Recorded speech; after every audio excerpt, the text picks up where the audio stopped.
Hi friends, இன்றைக்கி நான் என்ன சமைக்க போகிறேன்னா பனிவரகு சாப்பாடு தான் செய்ய போகிறேன். வரகுலேயே 2 விதம் இருக்குது. ஒன்று வரகு, ஒன்று இது வந்து பனிவரகு. நான் எடுத்துருக்கிறது வந்து பனிவரகு. இப்போ பார்த்தீங்கன்னா ஒரு டம்ளர் பனிவரகு எடுத்துக்கிட்டேன். எடுத்து வாஷ் பண்ணிட்டு வந்துட்டு இப்போ 1 டம்ளர் பனிவரகு நான் 3 டம்ளர் தண்ணி ஊற்றுறேன்.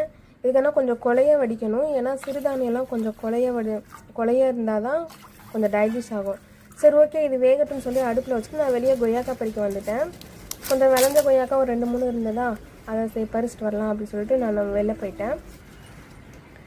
மேலே 2 கொய்யாக்காய் இருந்தது, அதையும் போய் பறிச்சுக்கிட்டேன். பறிச்சு இங்கிட்ட பக்கத்தில் ஹஸ்பண்ட் இருந்தாங்க, அவங்ககிட்ட கொடுத்துட்டேன். இன்னொரு கொய்யாக்காய் பார்த்தீங்கன்னா கொஞ்சம் ஒளிஞ்சிருந்தது.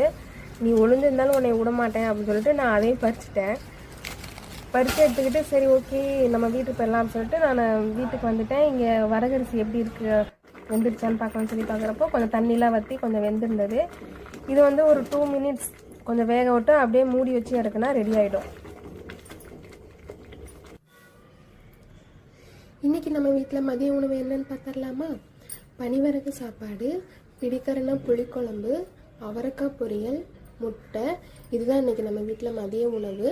நாங்கள் புளிக்குழம்புன்னு சொல்கிறது வந்து சிட்டியில் இருக்கவங்களாம் வந்து காரக்குழம்புன்னு சொல்கிறாங்க. நான் காரக்குழம்புனா வந்துட்டு சரி மிளகாத்தூள் நிறையா போடுவாங்களோ அதனால தான் காரக்குழம்பு சொல்கிறாங்க அப்படின்னு நினச்சேன். ஆனால் நம்ம வைக்கிற புளிக்குழம்பு தான் அங்கே காரக்குழம்பு சொல்கிறாங்க.